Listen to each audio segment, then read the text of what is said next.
ముందుగా మన తండ్రి అయిన దేవునికి ప్రభు అయిన యేసుక్రీస్తు ద్వారా వేవేల కృతజ్ఞతాస్తుతులు చెల్లిస్తూ ఈ యొక్క మార్నింగ్ ప్రేయర్ ద్వారా లేఖనం ఏమి చెప్పుచున్నది అని ఆలోచించి అనేక మందిని ఆలోచింప చేయడానికి చేరువచ్చినటువంటి మీ అందరికీ కూడా ప్రభు అయిన యేసుక్రీస్తు నామంలో శుభాభివందనములు తెలియజేస్తూ సహోదరులు స్వామి గారి ప్రారంభ ప్రార్థనతో ఈనాటి మార్నింగ్ ప్రేయర్ కార్యక్రమమును ప్రారంభించుకుందాము.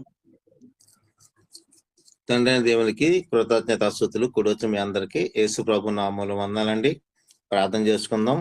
మమ్మల్ని మిక్కిలిగా ప్రేమించే పరలోకన తండ్రి, దయగల ప్రభువ, మీకు నిండు మనసుతో కృతజ్ఞతాస్తుతులు చెల్లించుకుంటున్నా తండ్రి.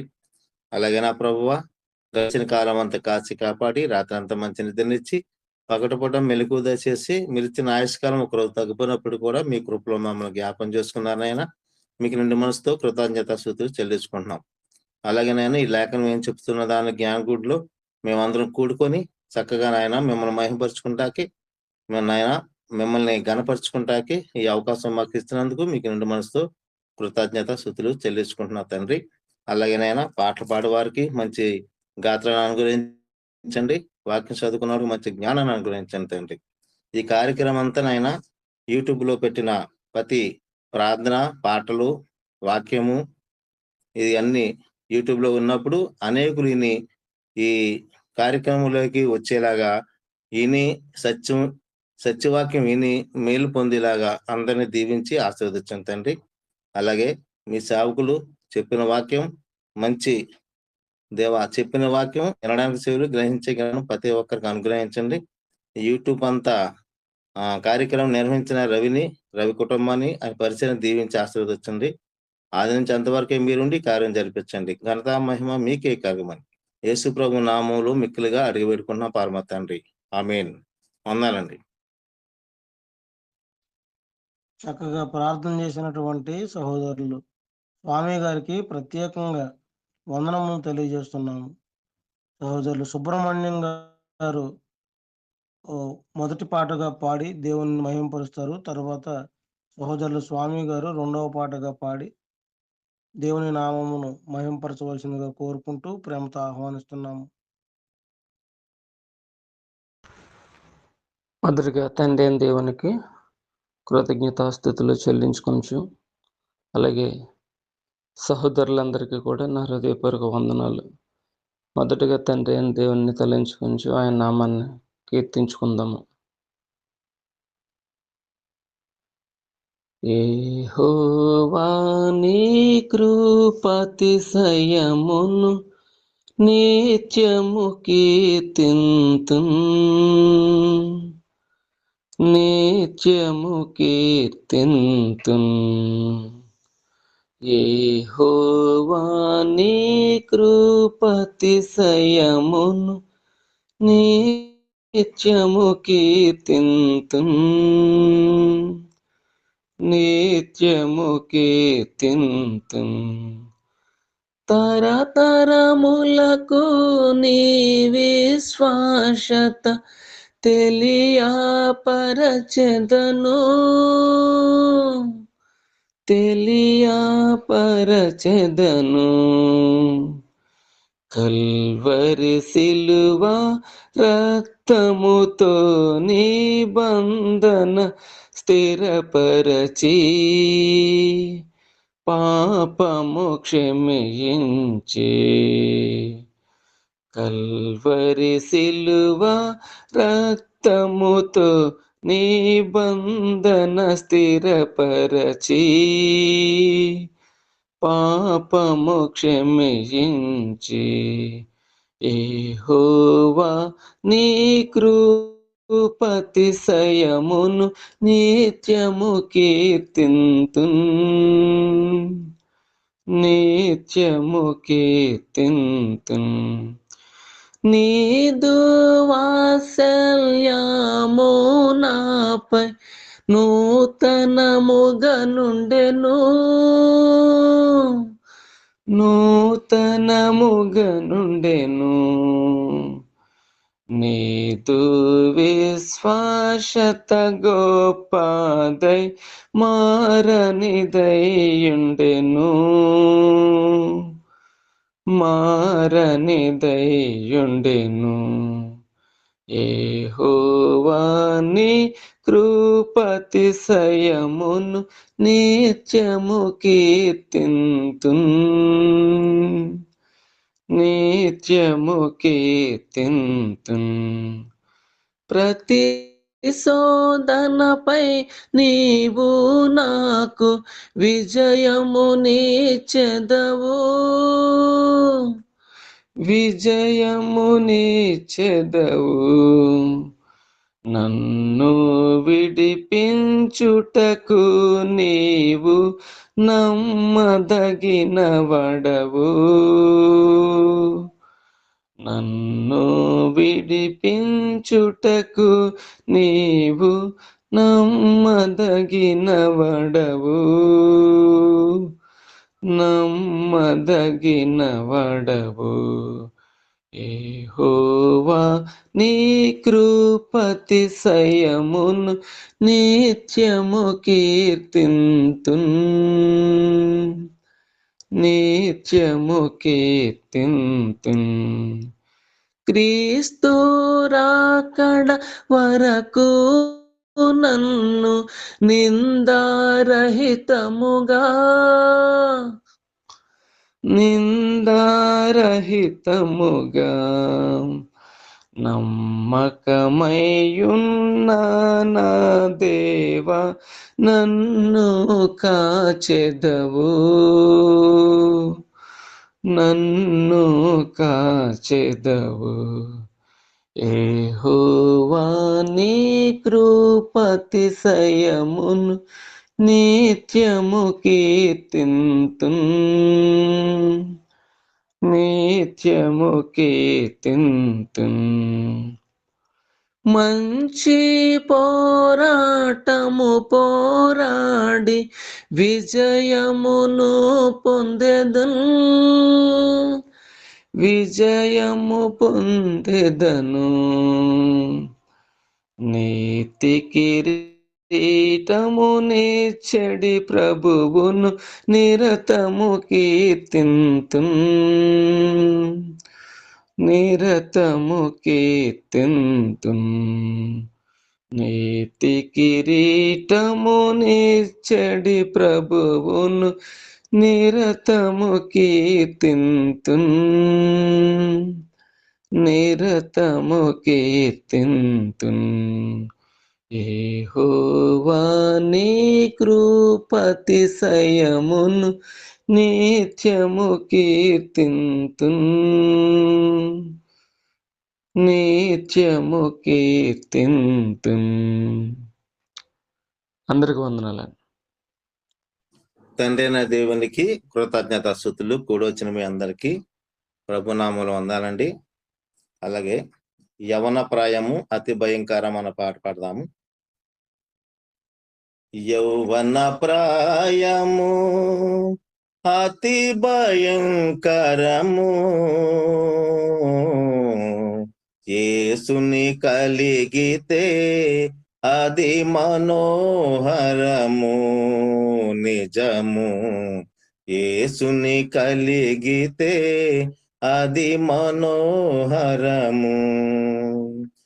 తినుచు త్రాగుచు తిరుగుచునున్న ఈ యుగమందున్న యువతరమంతా, తినుచు త్రాగుచు తిరుగుచునున్న ఈ యుగమందున్న యువతరమంతా, పాపని ప్రేమించి లోకను స్నేహించి పాడైపోవుచుండే,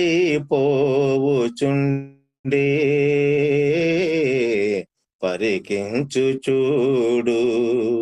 పాపని ప్రేమించి లోకాన్ని స్నేహించి పాడైపోవుచుండే, పరికించు చూడు. యౌవన ప్రాయము అతి భయంకరము, యేసుని కలిగితే అది మనోహరము నిజము. యేసుని కలిగితే అది మనోహరము. యవనేచ్చులకు దూరంగా పారిపొమ్ము, యేసెబు వలెనే యువతి యువక. యవనేచ్చులకు దూరంగా పారిపొమ్ము, యేసెబు వలెనే యువతి యువక. అతిక్రమములను ఒప్పుకొని విడచిన ఆనందించెదరు, నిజము వర్ధిల్లెదరు సుమా. అతిక్రమములను ఒప్పుకొని విడచిన ఆనందించెదరు, నిజము వర్ధిల్లెదరు సుమా. యౌవన ప్రాయము అతి భయంకరము, యేసుని కలిగితే అది మనోహరము, నిజము. యేసుని కలిగితే అది మనోహరము. యుక్త కాలమందు భక్తిహీనులమైన మన కొరకే ప్రభు యేసుని మరణం. యుక్త కాలమందు భక్తిహీనులమైన మన కొరకే ప్రభు యేసుని మరణం. యోచించితివా ఆ గొప్ప త్యాగం, ఎటు నీ పయనమింకా ఇవక ఏది నీ గమ్యం.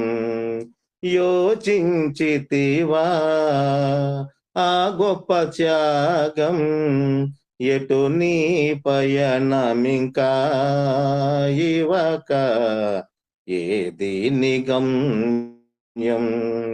యౌవన ప్రాయము అతి భయంకరము, యేసుని కలిగితే అది మనోహరము, నిజము.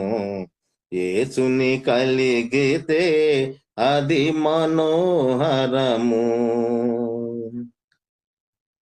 చెడు యోచనలు దుష్ట సంగత్యములు మంచిగా జీవింప అవరోధములు.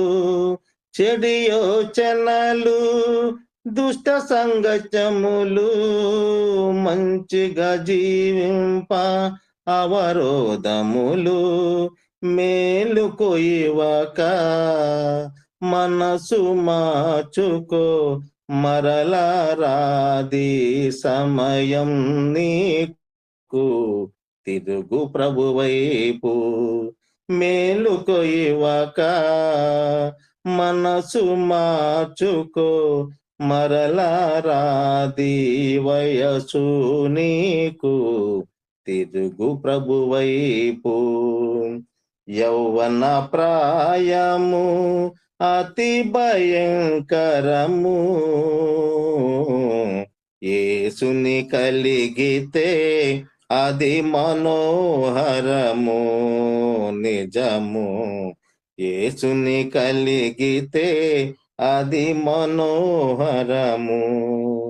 తినుచు త్రాగుచు తిరుగుచునున్న ఈ యుగమందున్న యువతరమంతా, తినుచు త్రాగుచు తిరుగుచునున్న ఈ యుగమందున్న యువతరమంతా, పాపాన్ని ప్రేమించి లోకాన్ని స్నేహించి పాడైపోవుచుండే, పరికించు చూడు. పాపాన్ని ప్రేమించి లోకాన్ని స్నేహించి పాడైపోవుచుండే, పరికించు చూడు యౌవన ప్రాయము అతి భయంకరము. యేసుని కలిగితే అది మనోహరము నిజము. యేసుని కలిగితే అది మనోహరము. వందనండి.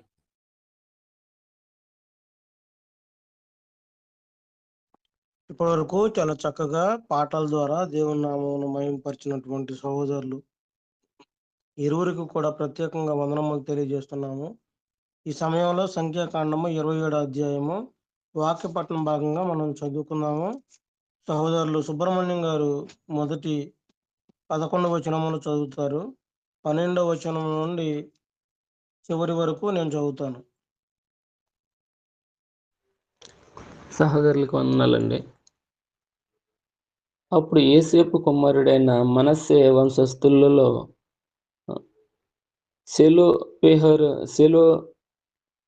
సెలోపేహాదు కుమార్తెలు వచ్చిరి. Zelophehad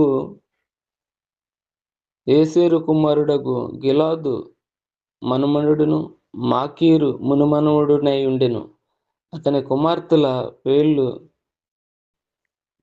Mahlah, నోయ, Hoglah, Milkha, తిర్షా అనునవి. వారు ప్రత్యక్షపు గుడారం యొక్క ద్వారమునొద్ద మోషే ఎదుటను, యాజకుడైన ఎలియాజరు ఎదుటను, ప్రధానుల ఎదుటను, సర్వ సమాజం ఎదుటను నిలిచి చెప్పినది ఏమనగా, మా తండ్రి అరణ్యములో మరణమాయను.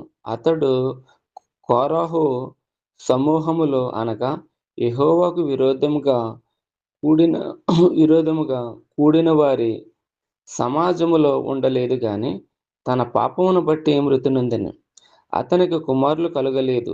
అతనికి కుమారులు లేనంత మాత్రము చేత మా తండ్రి పేరు అతని వంశములో నుండి మాసిపోనేలా? మా తండ్రి సహోదరులతో పాటు స్వాస్యమును మాకు దయచేయమనిరి.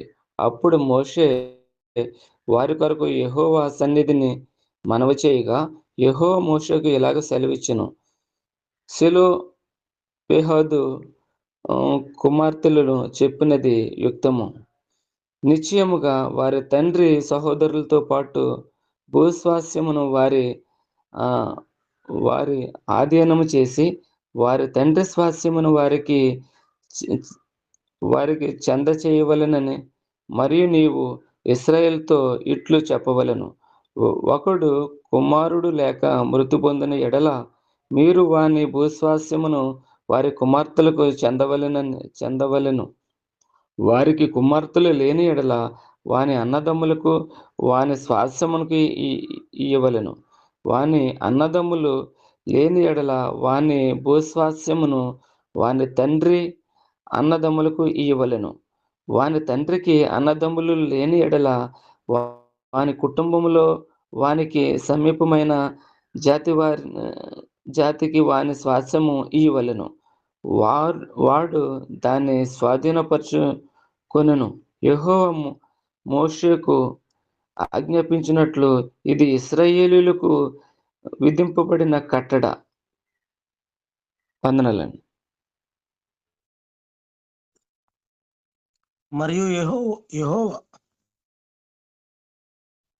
మరియు యెహోవా మోషేతో ఇట్లా నేను, నీవు ఈ అబారీము కొండ ఎక్కి నేను ఇశ్రాయేలీయులకు ఇచ్చిన దేశమును చూడుము. నీవు దాన్ని చూచిన తరువాత నీ సహోదరుడైన అహరోను చేర్చబడినట్లు నీవును నీ స్వజనులలో చేర్చబడుదువు. ఏలయనగా సీను అరణ్యములో సమాజము వాదించినప్పుడు ఆ నీళ్ల యొద్ద వారి కన్నుల ఎదుట నన్ను పరిశుద్ధపరచక నా మీద తిరుగుబడితిరి. ఆ నీళ్లు సీను అరణ్యమందలి కాదేషులోనున్న మెరీబా నీళ్లే. అప్పుడు మోషే యెహోవాతో ఇట్లా నేను, యెహోవా సమస్త మానవుల ఆత్మలకు దేవా, యెహోవా సమాజము కాపరి లేని గొర్రెల వలె ఉండకుండానట్లు ఈ సమాజము మీద ఒకని నియమించుము. అతడు వారి ఎదుట వచ్చుచూ పోవచ్చు నుండి వారికి నాయకుడుగా ఉండుటకు సమర్థుడై ఉండవలెను. అందుకు యెహోవా మోషేతో ఇట్లనెను, నూను కుమారుడైన యెహోషువ ఆత్మను పొందినవాడు. నీవు అతని తీసుకొని అతని మీద నీ చెయ్యి ఉంచి యాజకుడకు ఎలియాజరు ఎదుటను సర్వ సమాజం ఎదుటను అతని నిలువబెట్టి వారి కన్నుల ఎదుట అతనికి ఆజ్ఞేయము. ఇశ్రాయేలీయుల సర్వ సమాజము అతని మాట వినునట్లు అతని మీద నీ ఘనతలో కొంత ఉంచుము. యాజకుడైన ఎలియాజరు ఎదుట అతడు నిలువగా అతడు యెహోవా సన్నిధిని ఊరీము తీర్పు వలన అతని కొరకు విచారింపవలెను.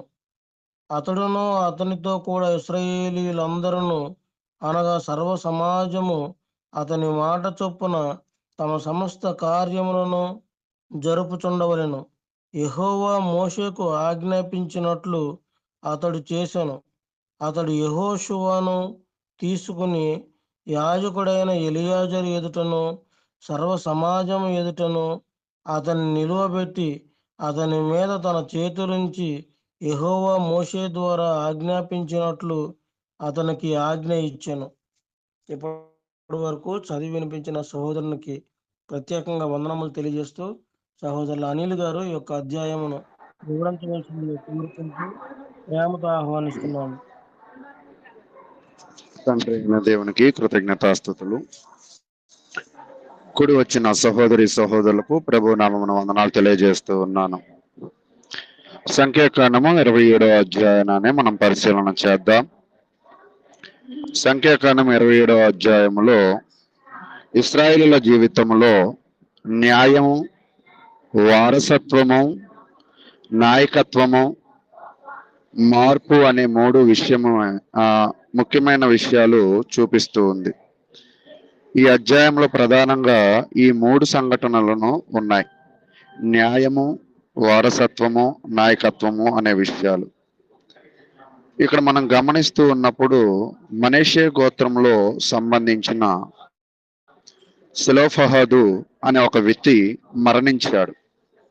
అతడు ఒక పాపము వలన మరణించాడని తెలియజేశాడు, కానీ అది ఏ పాపము అనే వివరణ అయితే మనకు ఇవ్వలేదు. అయితే అతను మరణించిన తరువాత అతనికి కుమారులు లేరు అని 26వ అధ్యాయంలో కూడా మనం చూస్తూ ఉన్నాం. ఈ 27వ అధ్యాయానికి వచ్చినప్పుడు ఆయనకి కుమారులు లేరు, కానీ అతనికి ఎవరు ఉన్నారంటే 5 కుమార్తెలు ఉన్నారు. వాళ్ళ పేర్లు ఏమిటి అంటే మహలో, నోవా, హోగ్లా, మిల్కా, తీర్సా. వారు మోషే, యాజకుడు ఎలియాజరు సమాజ పెద్దల ముందుకు వచ్చి ఇలా చెప్తూ ఉన్నారు, అయ్యా మా తండ్రి అయితే చచ్చిపోయాడు, అయితే మా తండ్రి చచ్చిపోయాడు కదా అని మీరు మాకు స్వాస్యం ఇవ్వకుండా అయితే ఉండొద్దు. మా తండ్రి చనిపోయాడు, ఆయనకు కుమారులు లేరు, అందుకే ఆయన పేరు ఇశ్రాయేలులో నుండి తొలగిపోవాలా, మాకు కూడా మా తండ్రి భాగం ఇవ్వండి అనే విషయాన్ని అడుగుతూ ఉన్నారు. అంటే ఇక్కడ వీళ్ళు 5 కుమార్తెలు వాళ్ళు కలిగి ఉన్న అభిప్రాయాన్ని లేదా వాళ్ళు కలిగి ఉన్న ఆశను మోషేకు, సమాజ పెద్దలకు, ఎలియాజరుకు తెలియజేసినట్లుగా అయితే మనం చూస్తూ ఉన్నాం. అయితే మోషే ఇదంతా విని ఆయన వెంటనే ఏ విషయాన్ని తెలియజేయకుండా మోషే అది దేవుని ముందు పెట్టాడు. రోజు నిజంగా మనము కూడా మనకు ఏదైనా కావాలి అని అనుకున్నప్పుడు మనం చేయవలసింది ఏమిటి అంటే దానిని ఎవరు ఇవ్వగలరు అనే దానిని మనం అడిగే ప్రయత్నం చేయాలి. అయితే ఈ 5 కుమార్తెలు చక్కగా మోషేను, యాజకుడు, సమాజ పెద్దల మధ్యలో పెట్టి అడిగారు. మోషే కూడా వెంటనే రియాక్ట్ అయ్యి మీ నాన్న తప్పు చేశాడు, చనిపోయాడు, స్వాస్యం లేదు అని ఎటువంటి మాటలు మాట్లాడకుండా చక్కగా దేవుని ముందు ఈ విషయాన్ని పెట్టాడు. దేవుని ముందు ఈ విషయాన్ని పెట్టినప్పుడు దేవుడు ఇలా చెప్తూ ఉన్నాడు, సెలోఫహాదు కుమార్తెలు చెప్పింది సరియే, అంటే వాళ్ళు అడిగింది సరైనదే, మంచి విషయమే కదా అడిగింది అని మోషేకు దేవుడు జవాబు ఇవ్వడం అయితే చూస్తూ ఉన్నాం. ఇప్పటిదాకా ఇటువంటి సమస్య అక్కడ లేదు, ఇప్పటిదాకా ఇటువంటి నియమం అనేది అక్కడ లేదు. తండ్రి చనిపోతే ఆడపిల్లలకి ఇవ్వాలా లేదా అనే విషయము వాళ్ళకి తెలియదు. కానీ 5 స్త్రీలు అడిగిన విషయాన్ని బట్టి దేవుడు విధించిన నియమం ఏమిటి అంటే 1 నుంచి 11 వచనాలు చూస్తున్నప్పుడు, ఎవరికైనా కుమారుడు లేకపోతే అతని వారసత్వము, కుమారుడు లేకపోతే కుమార్తెలకు ఇవ్వాలి, కుమార్తెలు లేకపోతే అన్నదమ్ములకు ఇవ్వాలి, అన్నదమ్ములు లేకపోతే సమీప బంధువులకు వారి యొక్క వారసత్వమును లేదా వాళ్ళ యొక్క స్వాస్థ్యమును ఇవ్వాలి అనే విషయాన్ని అయితే తెలియజేశాడు. అయితే ప్రియ సహోదరులారా, ఇక్కడ దేవుడు ఎంత కరుణ చూపించాడో, ఎంత దయ చూపించాడో ఇక్కడ మనకు బాగా అర్థమవుతుంది. ఎలా అంటే సెలోఫహాదు పాపం వలన మరణించాడు, అయినప్పటికీ దేవుడు దానిని దృష్టిలో పెట్టుకోకుండా ఆ స్త్రీల పక్షాన దేవుడు వారికి న్యాయము జరిగించిన వ్యక్తిగా అయితే మనం చూస్తూ ఉన్నాం. ఇక్కడ 3 విషయాలు గమనించాలి. 1, వాళ్ళు చాలా ధైర్యవంతులుగా అడిగారు 5 కుమార్తెలు. 2, మోషే తన సొంత ఆలోచనను వ్యక్తపరచకుండా దేవుని దగ్గర పెట్టాడు దానిని. 3, దేవుడు వాళ్ళు చెప్పిన విషయాన్ని జాగ్రత్తగా గ్రహించి వాళ్ళు చెప్పినది సరి అయినదే కదా అనే విషయాన్ని అయితే మాట్లాడినట్లు మనం చూస్తూ ఉన్నాం. అయితే ప్రియ సహోదరులారా, దీని తర్వాత మనం ఏం చూస్తున్నామంటే 12 నుంచి 14 వచనాల దాకా మనం చూస్తూ ఉన్నప్పుడు మోషేకు మరణము గూర్చిన దేవుని ప్రకటన. అహరోను మరణించేటప్పుడు కూడా దేవుడు ముందే చెప్పాడు అహరోను చచ్చిపోతాడని. ఇప్పుడు మోషే చనిపోయేటప్పుడు కూడా ముందే చెప్పేస్తున్నాడు, అయ్యా మోషే నువ్వు చచ్చిపోతావు, సరే నువ్వు ఆ దేశాన్ని, కానాను దేశాన్ని అయితే చూడలేవు, కాబట్టి ఆ కానాను దేశానికి అయితే వెళ్ళలేవు, కాబట్టి దాన్ని నువ్వు ఆ కొండకి చూడు అని తెలియజేశాడు. ఇతను ఎందుకు చనిపోయాడు, ఎందుకు కానాను దేశానికి వెళ్ళలేదు అంటే సంఖ్యాకాండం 20వ అధ్యాయంలో దేవుని మాటను ఇతను పూర్తిగా పాటించలేదు కాబట్టి అతను ఎంత కష్టపడినప్పటికీ కూడా, ఎంత ప్రయాసపడినప్పటికీ కూడా దేవునికి వ్యతిరేకమైన వైఖరి ఒక్కసారి కనపరిచిన విధానాన్ని బట్టి దేవుడు అతనిని ఏం చేశాడంటే ఆ యొక్క కానాను దేశానికి వెళ్ళనీయలేదు అనేది చూస్తూ ఉన్నాం. తర్వాత 15 నుంచి 23 దాకా ఏం చూస్తున్నామంటే, అయ్యా మరి మోషే నువ్వైతే చనిపోతున్నావు, నువ్వైతే కానాను దేశానికి వెళ్ళటం లేదు, మరి 6 లక్షల కాలబలాన్ని నడిపించడానికి మరొక నాయకుడు కావాలి. ఆ నాయకుడు ఎవరు అంటే ప్రజలను కాపరి వలె గొర్రెలను కాసినట్టు చక్కగా కాయాలి, అతడు ఒక నాయకుడిగా ఉండాలి, అతనిలో సామర్థ్యత కూడా ఉండాలి అనే విషయాలను చాలా చక్కగా దేవుడు తెలియజేసినట్లుగా చూస్తూ ఉన్నాం. అది 17వ వచనంలో మనకు అర్థమవుతుంది. చాలా మంది కూడా నాయకులు అవ్వాలని ఆలోచన చేస్తూ ఉంటారు, చాలా మంది కూడా సేవకులు కావాలని ఆలోచన చేస్తూ ఉంటారు. అయితే ఆలోచన మంచిదే, కాదనట్లేదు, కానీ ఆ సామర్థ్యతను మనం పెంపొందించుకునే వారిగా ఉండాలని దేవుని వాక్యం అయితే తెలియజేస్తూ ఉంది. అది ఎలాంటి సామర్థ్యత అంటే కాపరి లేని గొర్రెలుగా ఇశ్రాయేలు ప్రజలు కాకుండానట్లుగా చక్కటి కాపరి గొర్రెలను ఎలాగ కాస్తాడో అలాగ వారిని కాసే సామర్థ్యత ఉండాలి. అలా సామర్థ్యత కలిగిన వాళ్ళు ఎవరు అంటే యెహోషువ అని మనం చూస్తూ ఉన్నాం. ఇదే యెహోషువ గతములో ఒక పాలెంలో మోషే ప్రవక్తగా ఉండగా వేరే ఒకళ్ళు కూడా ప్రవక్తలుగా పనిచేస్తున్నప్పుడు యెహోషువ రియాక్ట్ అవుతాడు, అయ్యా నువ్వు సెలవివ్వు, నీకు వ్యతిరేకంగా ప్రవక్తగా పనిచేస్తున్న వారిని నేను తీసివేస్తాను అంటే మోషే అంటాడు, కోపపడద్దు, కోపం నాకు కదా రావాలి, మీకెందుకు వస్తుందని. అంటే ఎందుకు ఈ విషయాన్ని నేను చెప్తున్నానంటే యెహోషువ మోషేతో ఎల్లవేళలా కూడా ఒక అసిస్టెంట్ గా లేదా ఒక శిష్యుడిగా ఎప్పుడు మోషేని ఫాలో అవుతున్నాడు. కాబట్టి మోషే తర్వాత ఆ సామర్థ్యత కలిగిన నాయకుడు, మోషే తర్వాత వాళ్ళని కాయగలిగిన కాపరి ఎవరు అంటే యెహోషువ అని మనం చూస్తూ ఉన్నాం. 18వ వచనం, అందుకు యెహోవా మోషేతో ఇట్లనెను, నూను కుమారుడైన యెహోషువ ఆత్మను పొందినవాడు. నీవు అతన్ని తీసుకుని అతని మీద చేయి ఉంచి యాజకుడగు ఎలియాజరు ఎదుట సర్వ సమాజము ఎదుటను అతని నిలవబెట్టి వారి కన్నుల ఎదుట అతనికి ఆజ్ఞ ఇమ్ము. అయితే ప్రియ సహోదరులారా, చక్కటి దేవుడు ఎప్పుడు కూడా ఆయన యొక్క వైఖరి కానీ ఆయన యొక్క ప్రణాళిక కానీ అందరికీ అర్థమయ్యేటట్లుగా, ఆయన నమ్ముకున్న వాళ్ళందరికీ ప్రయోజనకరంగా ఉండినట్లుగా మనం చూస్తూ ఉన్నాం. కాబట్టి ఇక్కడ యెహోషువని ఎంపిక చేస్తాడు. మోషే చేయవలసిన పని ఏమిటి అంటే, యెహోషువను ప్రజల ముందు నిలవబెట్టాలి, అతనిపై చేతులు పెట్టాలి, అతనికి అధికారం ఇవ్వాలి. ఇక్కడ అధికారం వచ్చిన తర్వాతే, చేతులు పెట్టిన తర్వాతే, నిలవబెట్టిన తర్వాతే యెహోషువ ఒక నాయకుడిగా ఉన్నాడు. ఈరోజు నిజంగా మనమైతే మనకు ఎటువంటి అధికారం లేకపోయినా ఇతరుల మీద అధికారం చలాయించే పనులు చేస్తూ ఉంటాం. అయితే మనం ఇతరుల మీద అధికారం చలాయించాలి అంటే ముందు మనము శిష్యరికంగా ఉండాలి, రెండోది సామర్థ్యత కలిగి ఉండాలి, మూడవది మన ముందు ఉన్న వాళ్ళు మనల్ని ఆపాదించేవారుగా ఉండాలి అని మనం నేర్చుకోవాలి. ఈ 27వ అధ్యాయ సంఘటనలో మనం నేర్చుకోవాల్సిన విషయం ఏమిటంటే, వారసత్వము కుమార్తెలకు ఇవ్వబడింది. యేసుక్రీస్తుతో సంబంధం ఎలా ఉందంటే, యేసుక్రీస్తులో ప్రతి ఒక్కరికి కూడా దేవుడు వారసత్వాన్ని ఇచ్చాడు. గలతీ 3:28. 27వ అధ్యాయంలో మోషే దేశాన్ని చూడగలిగాడు కానీ ప్రవేశించలేదు. అయితే ధర్మశాస్త్రము రక్షణ కలిగించదని యేసుక్రీస్తు నిరూపించాడు. యెహోషువ నాయకుడిగా నియమింపబడ్డాడు. యెహోషువ అంటే అర్థం ఏంటంటే యేసు అనే అర్థం. ప్రజలు కాపరి అవసరం అని 27వ అధ్యాయం తెలియజేసింది. అందుకే సంఘానికి కాపరిగా ఎవరున్నారంటే యేసుక్రీస్తు ఉన్నట్లుగా అయితే మనం చూస్తూ ఉన్నాం. అయితే పిల్లలారా, ఇక్కడ 3 ప్రాథమికమైన విషయాలు మనం నేర్చుకోవాలి. ఏంటి అవి ప్రాథమికమైన విషయాలు అంటే, దేవుడు న్యాయమైన దేవుడు. ఎలాగా మనం చెప్పగలమంటే, సెలోఫదు కుమార్తెల విషయంలో దేవుడు న్యాయం చేశాడు. నాయకత్వాన్ని దేవుడు ఎంపిక చేశాడు. మనం చాలా మంది అనుకుంటూ ఉంటాం, మన ముందున్న నాయకులు అంత సామర్థ్యత లేదు, అంత జ్ఞానం లేదని. కానీ ప్రతి నాయకులను దేవుడు వాళ్ళ యొక్క ప్రజల మీద దేవుడే ఏర్పాటు చేశాడు. దేవుని పని కొనసాగుతుంది. నాయకుడు లేకపోయినా దేవుడు మరొక నాయకుడి ద్వారా పని అయితే ఆగించలేదని మనం పరిశీలన చేయాలి.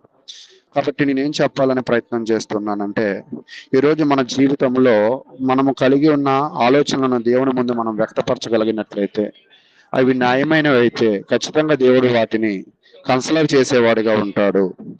ఖచ్చితంగా మన ప్రార్థనను వినేవాడిగా ఉంటాడు.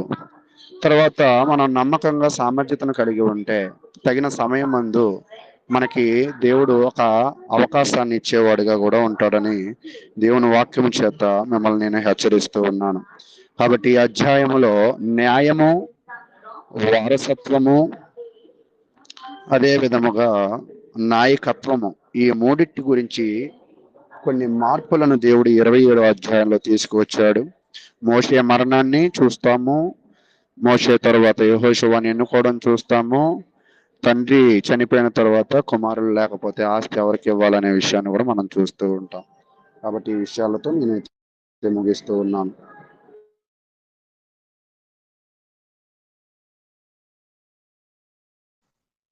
ఇప్పటి వరకు చాలా చక్కగా ఈ యొక్క అధ్యాయమును వివరించినటువంటి సహోదరులు అనిల్ గారికి ప్రత్యేకంగా వందనములు తెలియజేస్తున్నాము. ఎంతో చక్కగా మనకు తెలియజేశారు ఈ యొక్క అధ్యాయం అంతటినే. మనం కూడా ఈరోజు చక్కగా విధేయత కలిగి విశ్వాసంతో యథార్థ హృదయంతో మనం అడిగినప్పుడు దేవుడు ఖచ్చితంగా వాటిని పరిగణలోకి తీసుకుని మనకి న్యాయం చేస్తారు అనేటువంటి విషయాన్ని సహోదరులు తెలియజేశారు. అందును బట్టి మరొకసారి ప్రత్యేకంగా సహోదరులకి వందనములు తెలియజేస్తున్నాము. సహోదరులు యేసుపాదం గారు ఇప్పటి వరకు జరిగినటువంటి కార్యక్రమం అంతటి విషయమై తదుపరి దేవకరణ గారి మెసేజ్ కొరకు ప్రార్థన సహాయం కోరవలసిందిగా కోరుకుంటూ ప్రేమతో ఆహ్వానిస్తున్నాము. మంచిదండి. ఇక ఉదయకాల ధ్యాన కూడికలో జాయిన్ అయినటువంటి దేవుని దాసులకి, వారి కుటుంబాలందరికీ వందనములు తెలియజేస్తున్నాను. ప్రార్థన చేసుకొని మరో వాక్య పరిచర్య కొరకు వెళ్దాము. ప్రార్థన.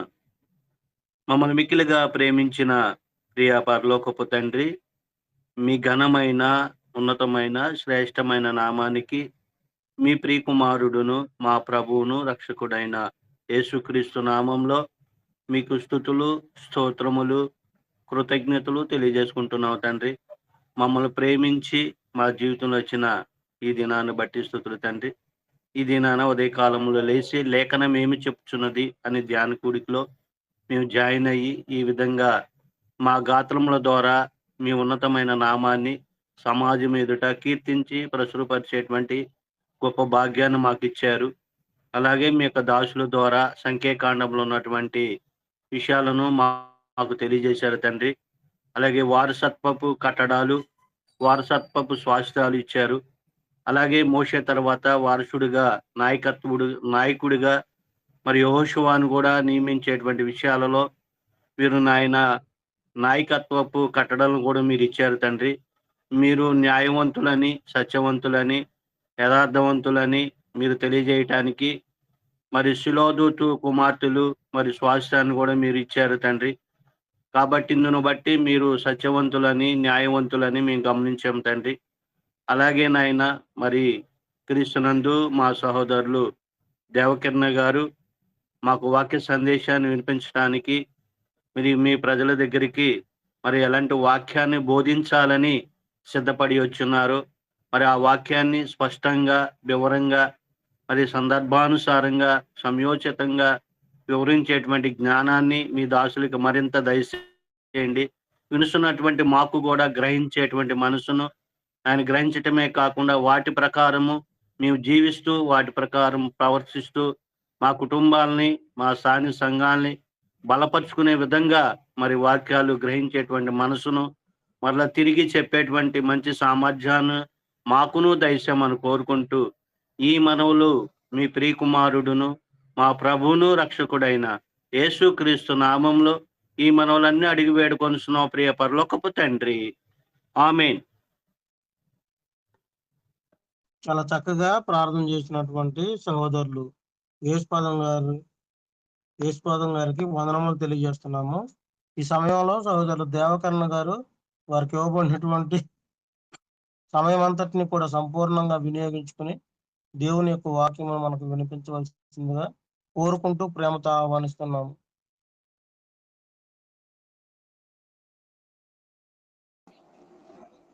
ఈ ఉదయకాల సమయంలో మొదటిగా మహోన్నతుడైన దేవునికి నా హృదయపూర్వకమైన కృతజ్ఞతాస్తుతులు చెల్లిస్తూ ఉన్నాను. అలాగే వాక్యమును వినుటకు సిద్ధముగా ఉన్న ప్రియ సహోదరులందరికీ కూడా నా హృదయపూర్వకమైన వందనములు తెలియజేస్తూ ఉన్నాను. ప్రియమైన వారలారా, ఈరోజు మనము నేర్చుకొనబోయే అంశము దేవుని సంకల్పములో సంఘము అనే అంశాన్ని మనము ఈరోజు ధ్యానించబోతూ ఉన్నాం. దేవుని యొక్క సంకల్పంలో సంఘము అనేది ఒక గొప్ప ఉద్దేశమై ఉన్నది, గొప్ప సంకల్పమై ఉన్నది. కనుక ఈరోజు చాలా మంది సంఘము అంటే చాలా మరి సున్నితముగాను, తేలికగాను, పట్టింపు లేని విషయముగాను చాలా మంది భావిస్తూ ఉన్నారు. కానీ సంఘము అనేది దేవుని యొక్క సంకల్పంలో ఒక ఉన్నతమైన వ్యవస్థగా, ఒక ఉన్నతమైన మరి సంస్థగా దేవుడు సంఘం పట్ల ఆలోచన కలిగి ఉన్నారు. కనుక అటువంటి సంఘమును గూర్చిన సత్యమును ఈరోజు మనము నేర్చుకొని ఉన్నాం. సంఘము అనేది ఈ యొక్క మాటను గురించి మొదటిగా మనం గమనించినట్లయితే ఇది గ్రీకు భాషలో ఎక్లీసియా అనే గ్రీకు మాట నుండి ఇంగ్లీష్లో అసెంబ్లీ, కాంగ్రిగేషన్ అనే మాటలు తర్జుమా చేయబడ్డాయి. చర్చ్ అనే మాట ఎక్లీషియాకు సంబంధించింది కాదు. ఎక్లీషియా అనే మాట యొక్క ఒరిజినల్ అనువాదం ఏమిటంటే అసెంబ్లీ, కాంగ్రిగేషన్ అనేది. కానీ ఒకే ఒక్క తర్జుమాలో మాత్రమే చర్చ్ అనే మాట వినియోగించబడింది. కానీ ఎక్కువగా మనుషుల యొక్క మాటల్లో లేక వారి యొక్క వినియోగంలోనికి చర్చ్ అనే మాటనే ఎక్కువగా మరి ఉపయోగించడం జరిగింది.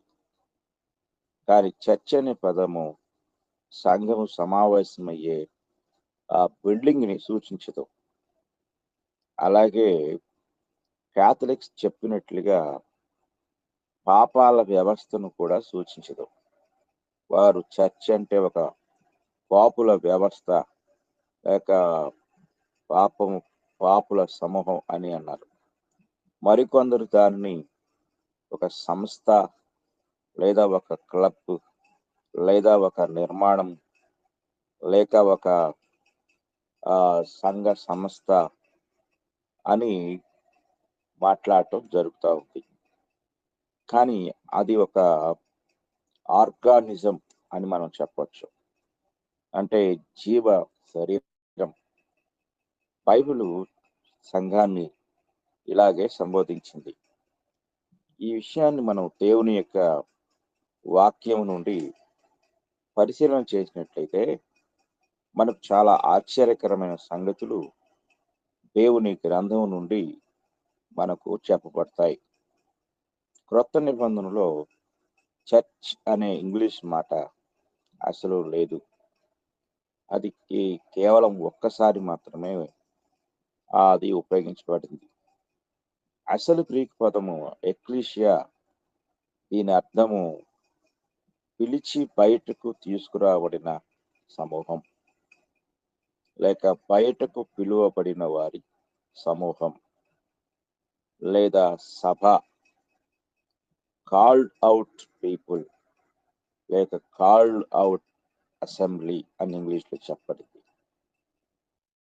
బైబిల్ విషయాలను బైబిల్ పేర్లతోనే పిలవాలంటే దానిని assembly of God in Christ అంటే క్రీస్తునందు దేవుని యొక్క సభ లేక సమాజం అని మనం పిలవచ్చు.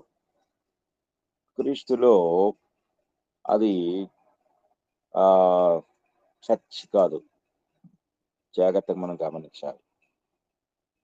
దురదృష్టం ఏమిటంటే ఒరిజినల్గా ఎక్లీషియా అనే గ్రీకు మాట నుండి తర్జుమా చేయబడిన అసెంబ్లీ, కాంగ్రిగేషన్ అనే పదాలు మరుగున పడి అసలు సంబంధమే లేని ఈ చర్చ్ అనే మాట వాడుకలోనికి రావటం మనం గమనించాలి. ఎక్లీషియా అనే పదం ఎల్లప్పుడూ బయటకు పిలువబడిన వారి సమూహం లేదా సభ అనే అర్థాన్ని ఇచ్చింది. అంటే అసెంబ్లీ ఆర్ కాంగ్రిగేషన్. ఈ రెండు పదాలు మాత్రమే ఎక్లీషియా అనే యొక్క ఒరిజినల్ తర్జుమాలు. ఇది విశ్వాసులకు మాత్రమే పరిమితం కాదు, ఇది వివిధ తరగతుల ప్రజలను కూడా సూచిస్తుంది. అంటే రోమియోలు ఏదైనా మీటింగ్ ఏర్పాటు చేసినప్పుడు ఎక్లీషియా అని పిలిచేవారు. గ్రీకులు కూడా అలాగే ఎక్లీషియా అంటే గ్రీకు మాటే కాబట్టి గ్రీకులు ఎక్లీషియా అని పిలిచేవారు. ఎక్లీషియా అనగానే అందరూ అక్కడికి వచ్చి కూడుకొని వారంతా కూడా మాట్లాడుకునేవారు.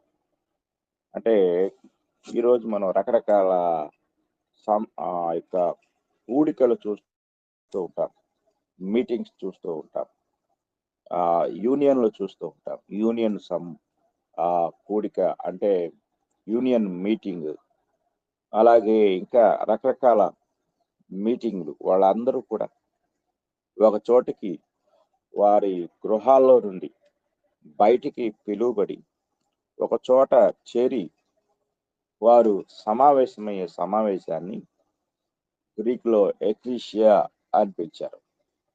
అంటే బయటికి పిలువబడిన సమూహం, బయటికి పిలువబడిన వారు. ఇది జాగ్రత్తగా మనం గ్రహించాలి. ఆనాడు ఇది అనేక వర్గాల వారు, అంటే ఎవరు బయటికి పిలువబడినా వారందరికీ సంబంధించిన ఒక గొప్ప మాటగా మనం గ్రహించవచ్చు. ఇది ఒక సమూహం, జాగ్రత్తగా మనం పరిశీలించాలి. ఏ మాబ్ అని ఇంగ్లీష్లో పిలువబడింది. పౌలు అపోస్తల కార్యముల గ్రంథంలో ఒక సంఘటన మనకు తెలియజేస్తూ ఉన్నాడు. చదువుకుందాం. 19వ అధ్యాయం, అపోస్తల కార్యములు 19వ అధ్యాయం 30వ వచనాన్ని మనం చదువుకుందాం. అపోస్తల కార్యములు 19వ అధ్యాయం 30వ వచనాన్ని మనం చదువుకున్నట్లయితే, పౌలు జనుల సభ ఎట్టుకు వెళ్ళదలిచెను, కానీ శిష్యులు వెళ్ళనీయలేదు. చూడండి, ఇదే మనము గ్రహించినట్లయితే ఇంగ్లీష్లో ఈ మాట మనకు కనపడుతుంది.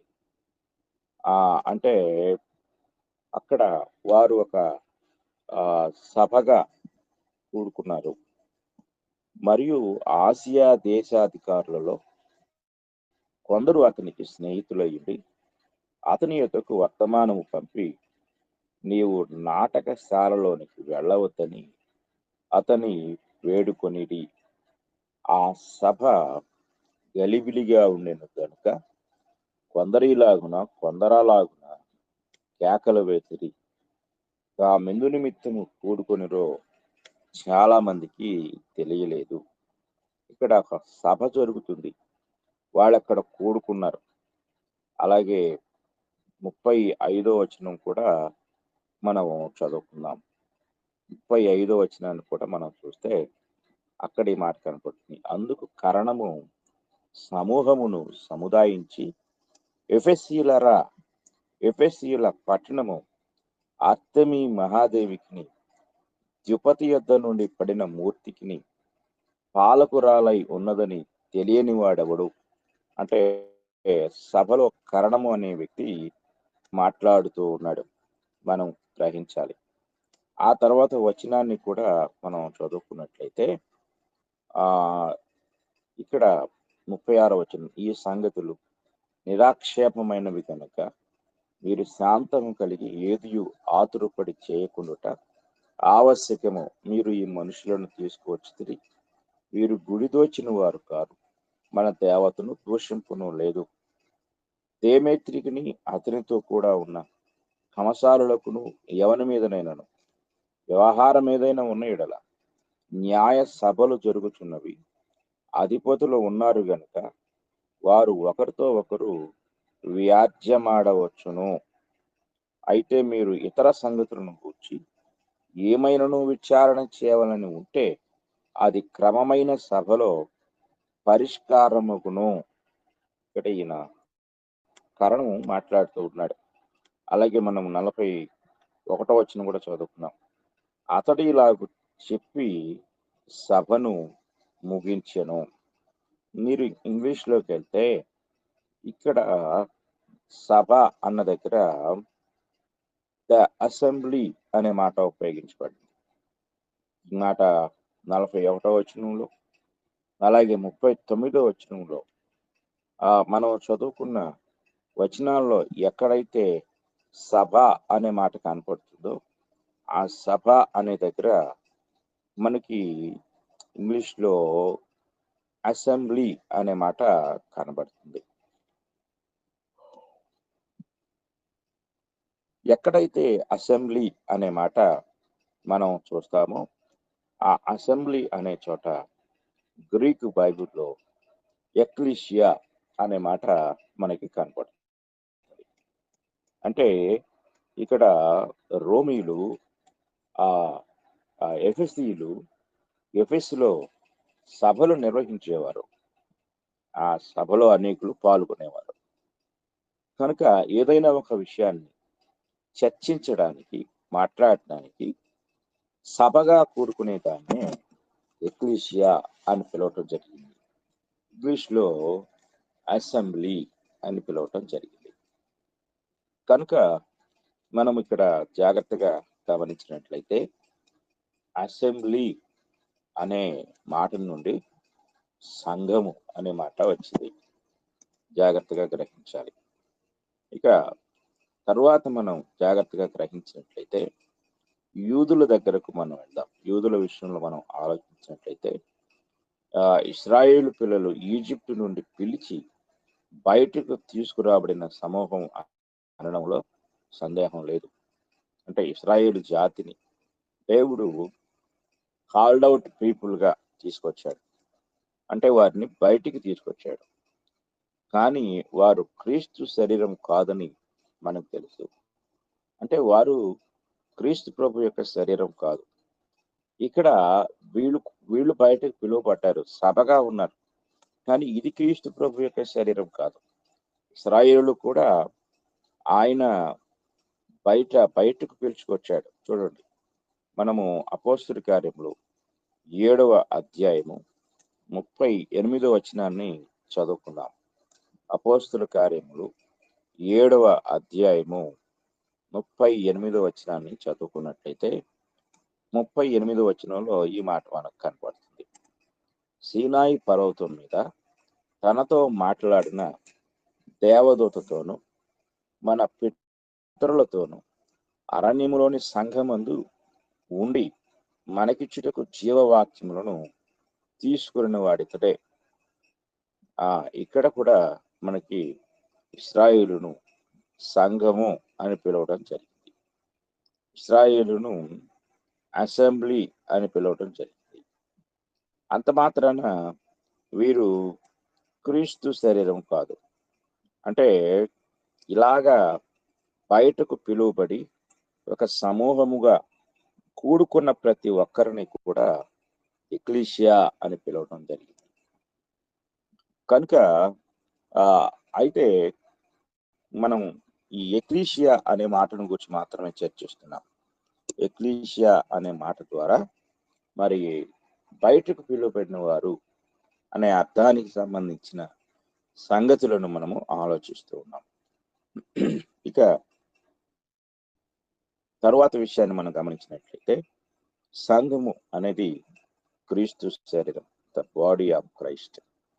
క్రీస్తు శరీరము అనే విషయాన్ని ఇక్కడ మనం జాగ్రత్తగా పరిశీలన చేయవలసిన వారమై ఉన్నాం.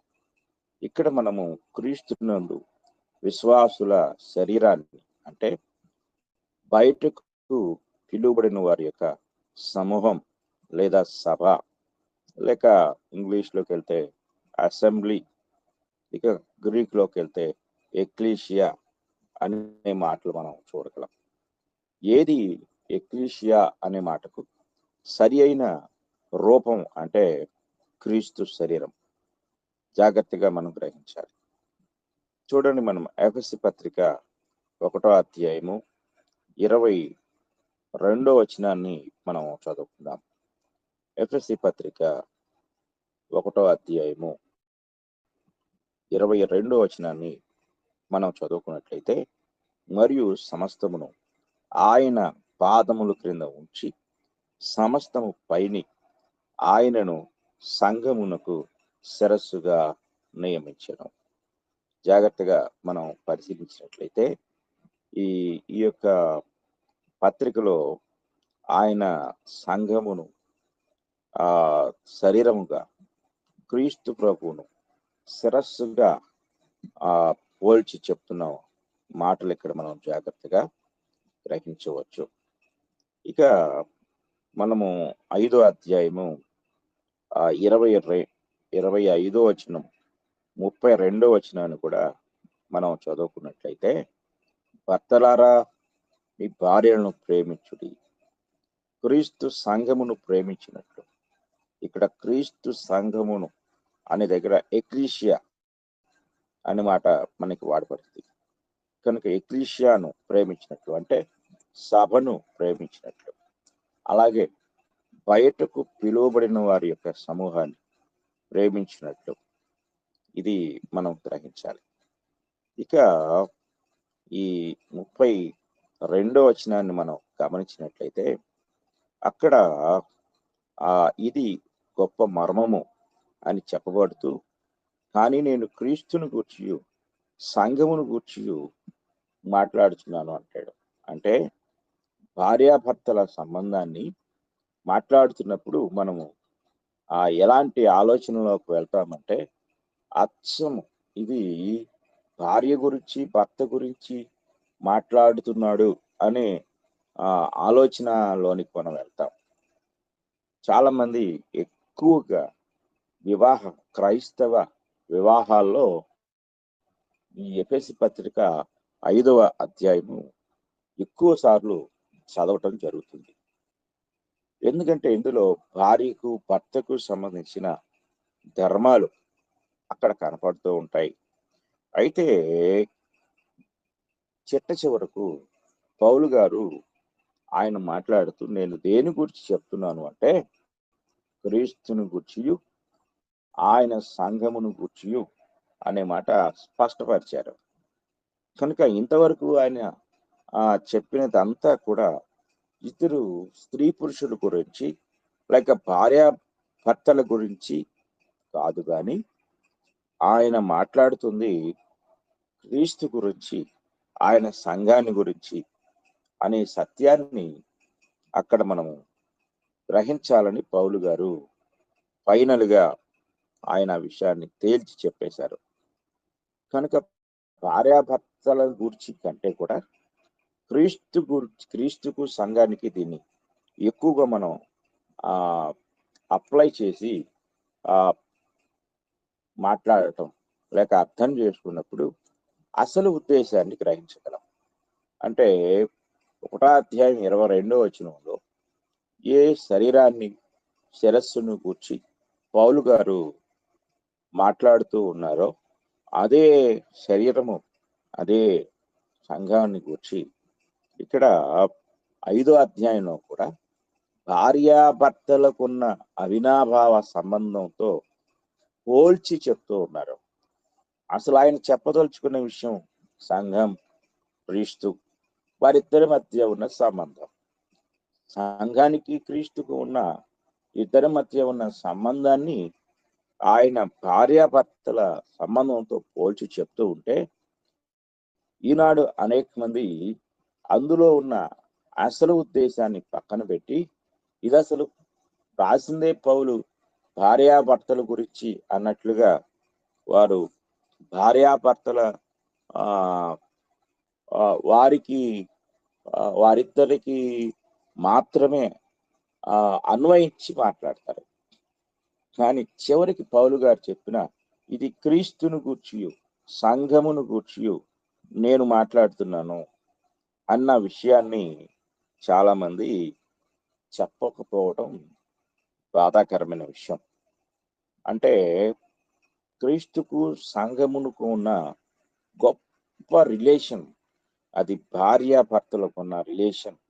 అంటే ఈ సృష్టిలో ఒక గొప్ప ప్రేమ అలాగే బాధ్యత, ఈ రెండిటితో ముడిపెట్టబడిన సంబంధం లేక బాంధవ్యం లేక రిలేషన్ ఏదైనా ఉంటే అది భార్యాభర్తల సంబంధం మాత్రమే. కనుక భార్యాభర్తల యొక్క సంబంధం అది చాలా గొప్పది. కనుక అంత గొప్ప సంబంధంతో సంఘమును క్రీస్తును ఇక్కడ పౌలు గారు పోల్చి చెప్తూ ఉన్నాడు. ఇది మనం చాలా జాగ్రత్తగా గ్రహించవలసిన వారమై ఉన్నాం. కనుక మనము ఈ పదాలకున్న అర్థాలను చూస్తా ఉన్నాం ఇక్కడ. కాబట్టి ఇక్కడ అందులో లోకల్ అసెంబ్లీ, లోకల్ అసెంబ్లీ అంటే స్థానిక సభను గూర్చి లేక స్థానిక సంఘాన్ని గూర్చి మనం ఆలోచించినట్లయితే పౌలు గారు స్థానిక సభలను ఉద్దేశించి ఆయన కొన్ని వచనాల ద్వారా తెలియజేశాడు.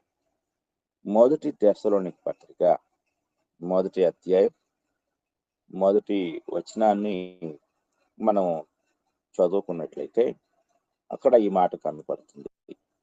మొదటి తెస్సలోనిక పత్రిక 1వ అధ్యాయం 1వ వచనం.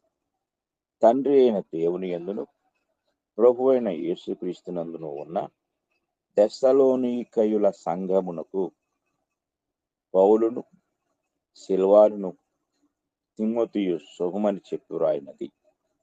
కృపయు సమాధానమును మీకు కలుగును గాక.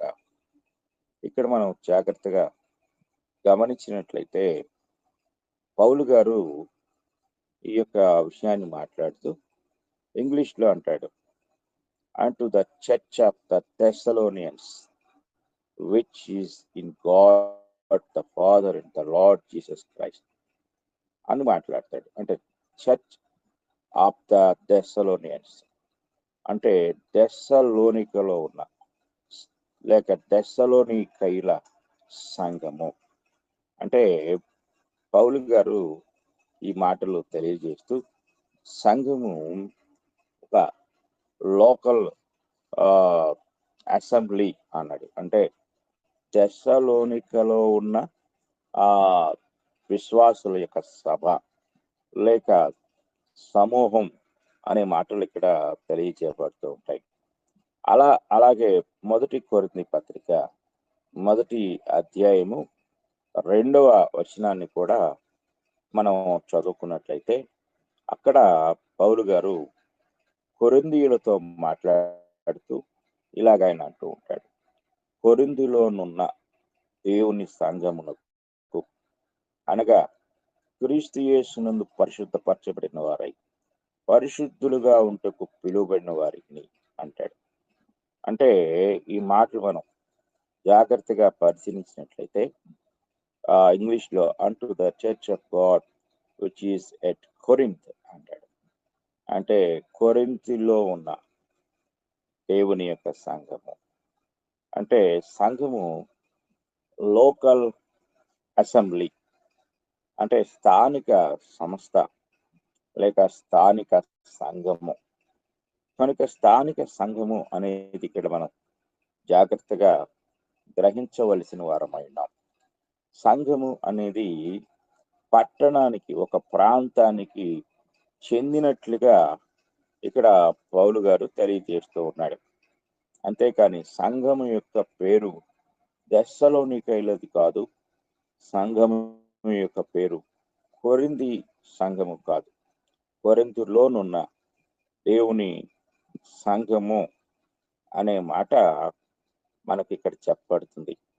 అలాగే రోమా పత్రిక 1వ అధ్యాయము 2వ వచనాన్ని మనం చదువుకున్నట్లయితే అక్కడ ఈ మాట మనకి ఎంతో స్పష్టంగా కనపడుతుంది. రోమా పత్రిక 1వ అధ్యాయము 2వ వచనాన్ని మనం గమనించినప్పుడు దేవుని సువార్త నిమిత్తము ప్రత్యేకింపబడిన వాడునైన పౌలు రోమాలో ఉన్న దేవుని ప్రియులకందరికీ అనగా పరిశుద్ధులుగా ఉండుటకు పిలువబడిన వారికందరికీ వ్రాయినది. జాగ్రత్తగా మనం గ్రహించవలసిన వారమై ఉంటున్నాం. అంటే పరిశుద్ధులుగా ఉంటకు పిలువబడిన వారికి అన్నాడు. అంటే కాల్డ్ అవుట్ పీపుల్ అంటే పరిశుద్ధులుగా ఉంటకు పిలువబడిన సభ, అసెంబ్లీ, ఎక్లీషియా. కనుక ఈ ఎక్లీషియా ఎవరు జాగ్రత్తగా మనం గ్రహించాలి. ఇంగ్లీష్లో ఈ మాట చక్కగా కనపడుతుంది. To all that be in Rome beloved of God, called to be saints అనే మాట ఇక్కడ కనపడుతుంది. అంటే పిలువబడిన వారుగా, రోములో నుండి పిలువబడిన వారుగా ఈ యొక్క పరిశుద్ధులు ఉన్నారు. కాల్డ్ టు బి సైన్స్ అంటే పరిశుద్ధులుగా ఉండడానికి మీరు పిలువబడ్డారు.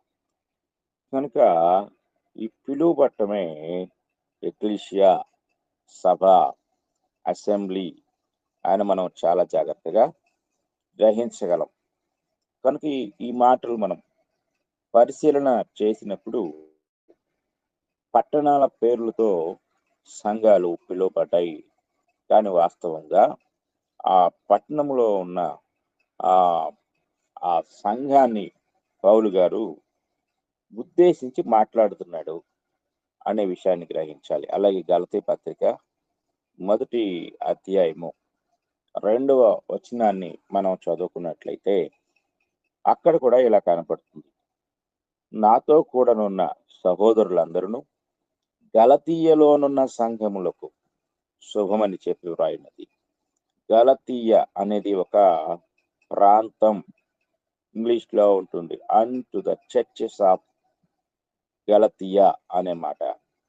అంటే గలతీయ అనే ప్రాంతము నుండి ఆ ప్రాంతంలో ఎక్కడెక్కడైతే సంఘాలు స్థాపించబడ్డాయో వారందరినీ ఉద్దేశించి చర్చెస్ ఆఫ్ గలతీయ అనే మాట వాడబడింది. Churches of Corinth, churches of Rome, churches of Thessalonica, churches of like church of Ephesians అంటే ఎఫెసీలకు, అంటే ఎఫెసులో ఉన్న అసెంబ్లీ, ఎఫెసులో ఉన్న సభ, ఎఫెసులో ఉన్న సంఘం.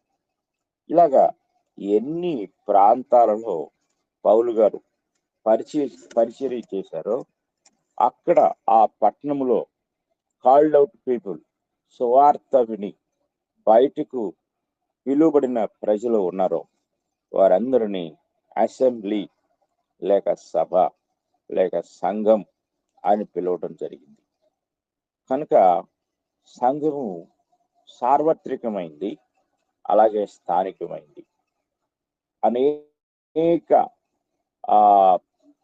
స్థానిక సంఘముల యొక్క సమూహాన్ని సార్వత్రిక సంఘం అని మనం పిలవచ్చు. అయితే ఇక్కడ మనం ఇప్పుడు ధ్యానిస్తున్న విషయం ఏంటంటే స్థానిక సంఘము, లోకల్ అసెంబ్లీ. ఈ మాట మనం గ్రహించినట్లయితే ఈ లోకల్ అసెంబ్లీ అనేది ఏ ప్రాంతంలో సంఘము ఏర్పరచబడిందో లేక స్థాపించబడిందో వారిని ఉద్దేశించి రాబడినదిగా మనం గ్రహించాలి. అంటే అక్కడ పేరు పెట్టబడింది. అంటే గలతీయలోనున్న అనగా గలతీయ అనేది ఒక ప్రాంతం. ఆ ప్రాంతంలో ఉన్న సంఘములు అన్నిటినీ లేక చిన్న చిన్న సంఘాలు లేక స్థానిక సంఘాలన్నిటినీ కూర్చి ఉద్దేశిస్తూ పౌలు గారు ఈ మాటలు రాసినట్లుగా ఇక్కడ మనం గ్రహించగలం. తర్వాత పాయింట్ మనం చూసినట్లయితే ఇది సంఘము అనగా జీవించుచున్న విశ్వాసుల సమూహం, the body of living believers అనే మాట మనం గ్రహించాలి. అంటే జీవించుచున్న విశ్వాసుల యొక్క సమూహం. ఇక్కడ సంఘం అంటే ఒక నిర్దిష్ట ప్రాంతంలో జీవించే విశ్వాసుల సమూహాన్ని సూచిస్తుంది. స్థానిక సభ లేదా అసెంబ్లీ. ఇక్కడ మనం జాగ్రత్తగా మనం పరిశీలించినప్పుడు ఒక ఉదాహరణ మనం పరిశీలిద్దాం. గలతీ పత్రిక 1వ అధ్యాయము 13వ వచనాన్ని మనం చదువుకుందాం. గలతీ పత్రిక 1వ అధ్యాయము 13వ వచనాన్ని మనం చూస్తే, పూర్వమందు యూద మతస్థుడినై ఉన్నప్పుడు నేను దేవుని సంఘమును అపరిమితంగా హింసించి నాశనము చేయుచు అంటాడు. జాగ్రత్తగా మనం పరిశీలించినట్లయితే ద చర్చ్ ఆఫ్ గాడ్ అనే మాట ఇక్కడ కనపడుతుంది. అంటే సంఘము ఎవరికి చెందినది అనే విషయం ఇక్కడ మనం చూడొచ్చు. అంటే సంఘము ఎవరికి చెందినది అనేది మనం ఆలోచించినప్పుడు అందులో ఈ మాట మనకు కనపడుతుంది. అంటే సంఘము దేవునికి చెందినది అనే మాట మనం గ్రహించాలి. అంటే సంఘము లోకల్గా స్థానికంగా ఉన్నప్పటికీ అది ఆ పట్టణానికి సంబంధించింది కాదు. ఏ పట్టణం యొక్క ప్రాంతం యొక్క పేరుతో అది సంబోధించినప్పటికీ అది దేవునికి సంబంధించినది అనే విషయాన్ని మనం గ్రహించాలి.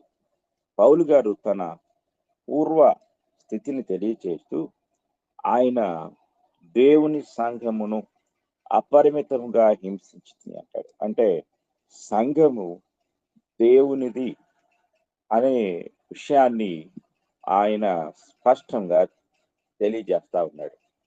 ఈరోజు కూడా మనము సంఘమును ఎలా సంబోధించాలి అంటే అది దేవునిది అనే మాట జాగ్రత్తగా మనం పరిశీలించాలి. ఈ మాటలు మనం జాగ్రత్తగా ఆలోచించినట్లయితే అపోస్తల కార్యములు 20వ అధ్యాయము 28వ వచనంలో కూడా పౌలు గారు ఈ మాట రాస్తాడు.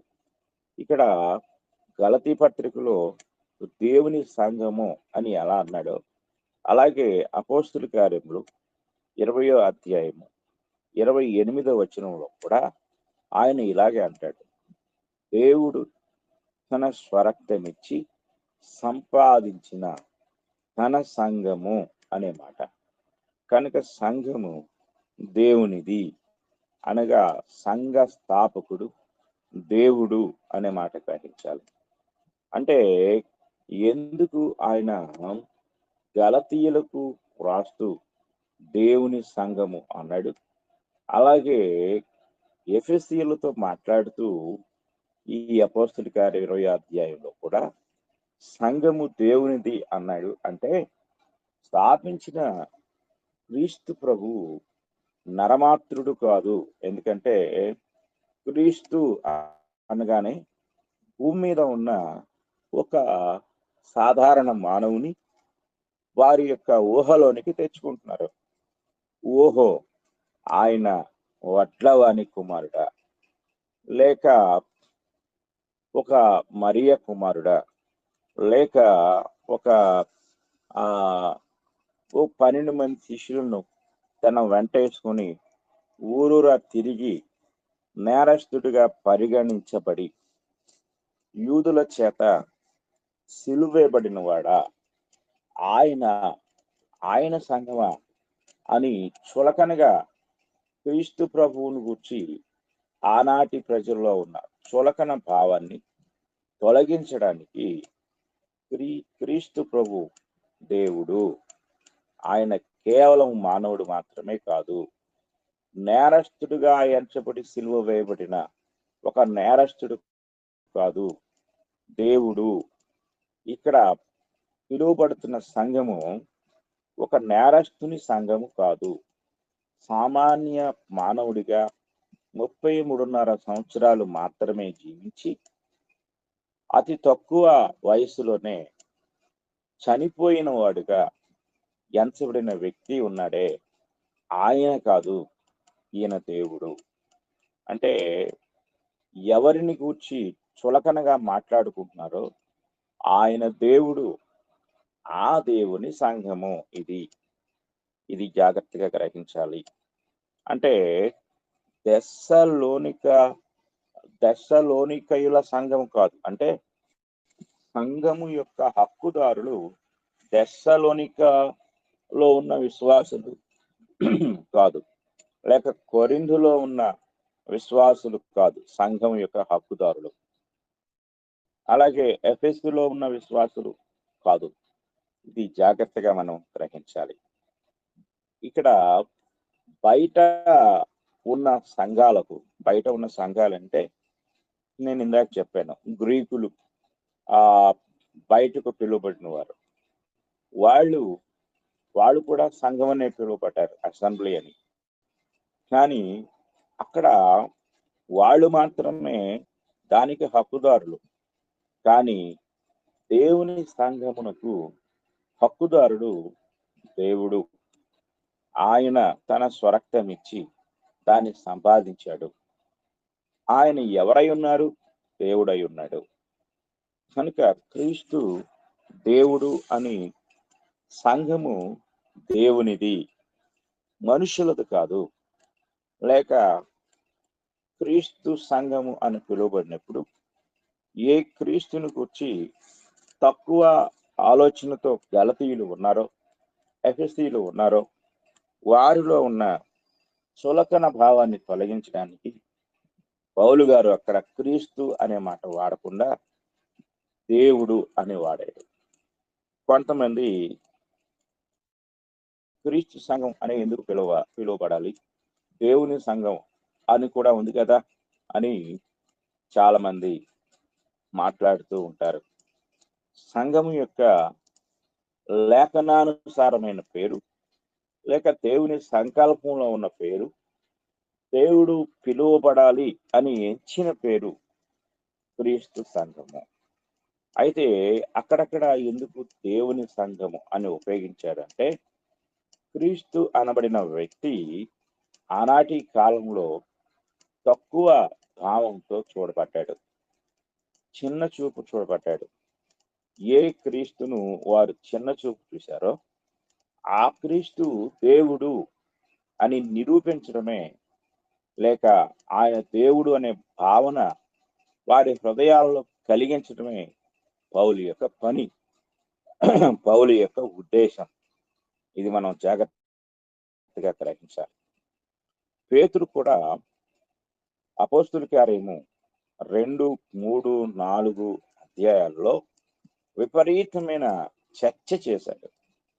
ఆ చర్చలో క్రీస్తు ప్రభువును దేవునిగా ఆయన చూపించడానికి ప్రయత్నించాడు.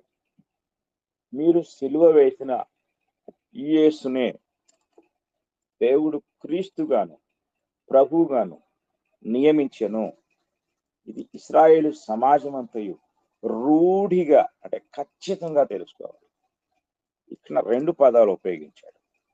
బైబిల్ మనం చదివేటప్పుడు ఆ పదాల యొక్క ఉద్దేశం, ఎందుకు ఆ పదం అక్కడ ఉపయోగించబడింది అనేది ముందు మనం ఫోకస్ చేయాలి. ఇది మనం దృష్టి పెట్టాలి. అక్కడ క్రీస్తుగా ప్రభువుగా, క్రీస్తు అన్నమాట ఆ హెబ్రీ భాషలో మెస్సియా అని పిలువబడింది. ఆ మెస్సియాకు గ్రీకు రూపమే క్రీస్తు. క్రీస్తు అనగా అనాయింటెడ్, అనగా అభిషేకించబడినవాడు. అనగా ఈ అభిషేకించబడుట అనే మాట కేవలం యూదులకు మాత్రమే సంబంధించింది. ఎందుకంటే వారే దాన్ని విరివిగా ఉపయోగించారు.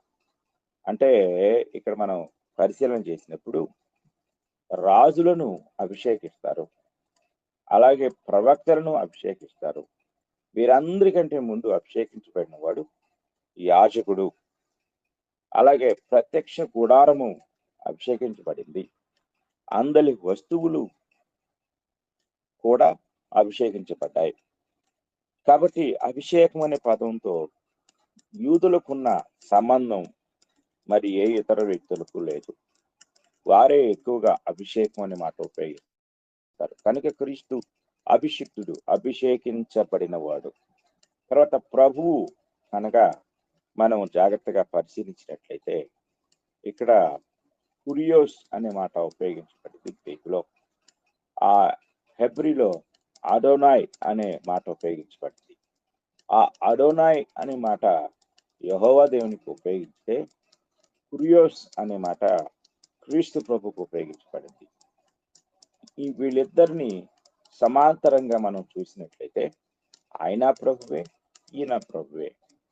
కనుక ప్రభువుగా నియమించిన, ప్రభు అన్న వాటికి ఏలిక, రాజు, పరిపాలకుడు, అలాగే పెత్తనము చేయువాడు, రూలర్ అనే మాట ఉపయోగించబడింది. అంటే ఇప్పుడు మీ మీద దేవుడు, మీరు ఇంతవరకు ఎవరిని దేవునిగా ఆరాధిస్తున్నారో ఆయన మీ మీద ఒక అభిషేక్తుని నియమించాడు, రాజుని నియమించాడు. ఆయనే క్రీస్తు అనే విషయాన్ని వారికి నొక్కి చెప్పడానికి ఆ 2, 3, 4 అధ్యాయాల్లో సుదీర్ఘమైన చర్చ చేశాడు పేతురు గారు. జాగ్రత్తగా మనం గ్రహించాలి.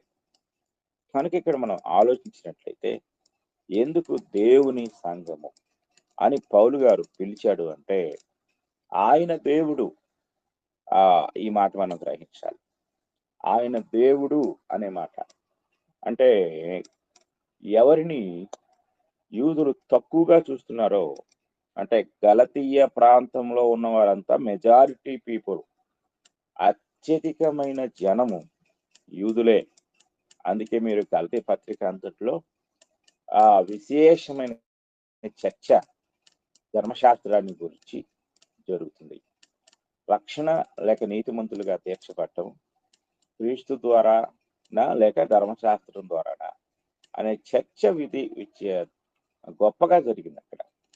కనుక గలతీయులు క్రీస్తును ఒకవేళ సంఘానికి ఆయన రక్షకునిగా లేక అధికారిగా చెప్తే మరలా వాళ్ళు చిన్న చూపు చూస్తారేమోనని ఆయన పౌలు గారు ఆయన అనగా మీ కొరకు నియమించబడిన క్రీస్తు దేవుడు అని తెలియజేస్తూ దేవుని సంఘం అనే విషయాన్ని అక్కడ మాట్లాడటం జరిగింది.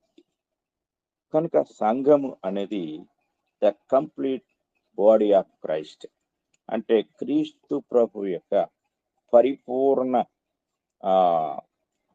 పరిపూర్ణమైన శరీరం. అది పెంతుకోస్తు నాడు ప్రారంభమైన ఈ సంఘము పెంతుకోస్తు నుండి కూడా రాప్చర్ వరకు అనగా క్రీస్తు ప్రభు యొక్క రాకడ వరకు ఆ యొక్క సంఘానికి దేవుడు పిలువబడాలని పెట్టిన పేరేంటంటే పరిపూర్ణమైన క్రీస్తు శరీరము.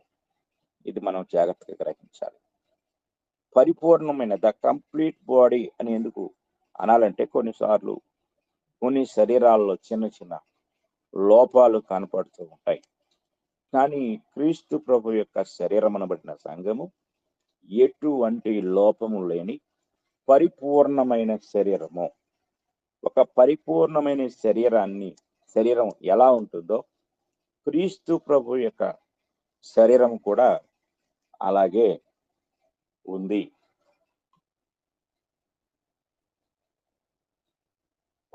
పరిపూర్ణమైన క్రీస్తు ప్రభు యొక్క శరీరముగా సంఘాన్ని మనము గుర్తించాలి, గ్రహించాలి అనే విషయాన్ని మనం ఇక్కడ గ్రహించవలసిన వారమై ఉన్నాం. కనుక మనము జాగ్రత్తగా పరిశీలించినట్లయితే 1 కొరింథీ పత్రిక 10వ అధ్యాయం 32వ వచనంలో కూడా దేవుని సంఘము అనే మాట అక్కడ ఆయన ఉపయోగించాడు. ఇక్కడ మనం గ్రహించినట్లయితే పౌలు గారు ఆయన యూదులతో మాట్లాడుతూ ఒక యూదుడు రక్షింపబడినప్పుడు అతడు యూదుడిగా ఉండటం మానేసి క్రైస్తవుడు అవుతాడు.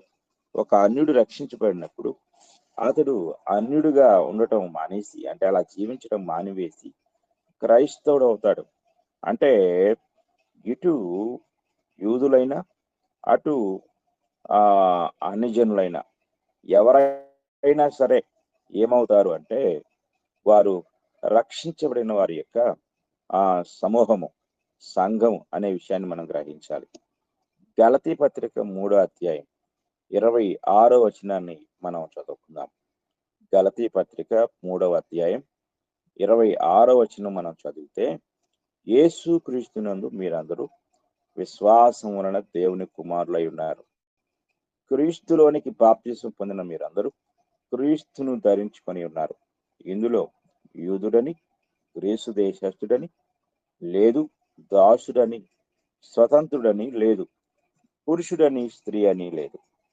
యేసు క్రీస్తునందు మీరందరూ ఏకముగా ఉన్నారు. కనుక సంఘము అనగా ఒక యూనిటీ, అనగా ఐక్యత తెలియచేసే ఒక సమూహం. కనుక మనము జాగ్రత్తగా పరిశీలన చేసినట్లయితే ఇంతవరకు ఈరోజు మనము సంఘం అంటే ఏంటి, ఆ సంఘానికి ఉపయోగించబడిన పదం ఎక్లీషియా. ఎక్లీషియా యొక్క నిర్వచనాన్ని గురించి ఈరోజు మనము ధ్యానించాం. కనుక ఇంతవరకు మనము చెప్పుకున్న విషయాలను ప్రతి ఒక్కరు కూడా స్పష్టంగా గ్రహించి సంఘం అంటే ఏది కాదో, సంఘం అంటే ఏది అని బైబిల్ చెప్తుందో, సంఘం యొక్క మూల భాషలో చెప్పబడిన పదాలు, వాటి అర్థాలను గురించి మనము ఎంతో స్పష్టంగా మనము ధ్యానించాం. తదుపరి మరి అంశాన్ని రేపటి దినము తిరిగి మనము ధ్యానిద్దాం. అంతవరకు కూడా మనమందరం కూడా మరి ఎంతో చక్కగా విన్న ఈ మాటల గురించి మరి ఎదురు చూడాలని, ప్రార్థించాలని, ధ్యానించాలని, అర్థం చేసుకోవాలని మీకు ప్రేమపూర్వకంగా తెలియజేస్తూ ఈ మాటలు ముగిస్తున్నాను. ఇంతవరకు శ్రద్ధతో విన్న మీ అందరికీ వందనములు తెలియజేస్తూ ఉన్నాను. మీకు కూడా వందనములు సార్. మీరు ముగింపు ప్రార్థన చేయండి. పరిశుద్ధుడు అయిన తండ్రి, మా ఘనమైన దేవ, నీకు స్తోత్రములు. సంఘము అంటే ఏమిటో ఈనాడు తెలియని గందరగోళమైన పరిస్థితిలో ఉన్న లోకంలో మేము ఉన్నాం. మీ యొక్క వాక్యం ద్వారా నీ ఉద్దేశంలో సంఘం అంటే ఏంటో మీరెంతో స్పష్టంగా మాకు తెలియజేశారు. మేము తెలుసుకున్న ఈ సంగతులను హృదయపూర్వకంగా విశ్వసించుడు ద్వారా, హృదయపూర్వకంగా ధ్యానించుడు ద్వారా మా తండ్రి మీ కృపలో ఈ సత్యాన్ని మేము గ్రహించే భాగ్యం అనుగ్రహించండి. మీ కృప ద్వారా దీవించి ఆశీర్వదించండి. తండ్రి మీకు స్తోత్రాలు చెల్లిస్తున్నాం. దయగలిగిన దేవా, కనికరించండి. మీ కృపా సహాయం దయచేయండి. విశ్వాసంతో నింపి ఆశీర్వదించి బలపరచండి. సంఘాన్ని గుర్చిన అనేక అపోహలతో ఉన్న నేటి కాలంలో మీ వాక్యమందలి సత్యములను ఒకదాని వెంట ఒకటి మేము నేర్చుకుంటూ తండ్రి మరి మీ యొక్క కృపలో మేము సరి అయిన వాస్తవ సత్యం పట్ల అవగాహన కలిగి నిలిచి ఉండే భాగ్యం దయచేయండి. ఎందరైతే ఇంతవరకు ఈ మాటలు విన్నారో వారందరినీ మీ కృపలో దర్శించండి, జ్ఞాపకం చేసుకోండి. ఏది సంఘమో ఏది సంఘము కాదో అనే విషయాలు మేము తండ్రి ఇంకా స్పష్టంగా నేర్చుకునే భాగ్యం దయచేయండి.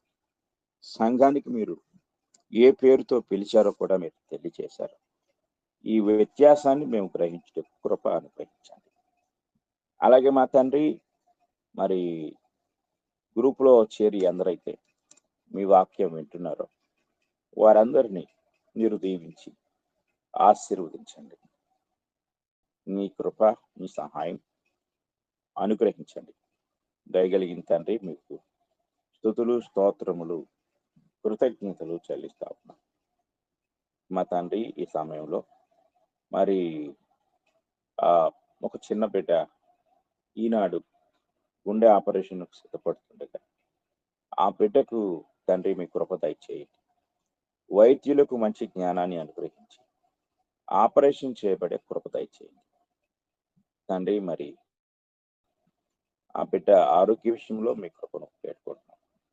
అలాగే వచ్చే నెల 22వ తారీఖు జరగబోయే ఆ యొక్క మరి ఆన్లైన్ బైబిల్ ఇన్స్టిట్యూట్ యొక్క 2వ కూడిక మీకు మహిమకరంగా జరిగించండి.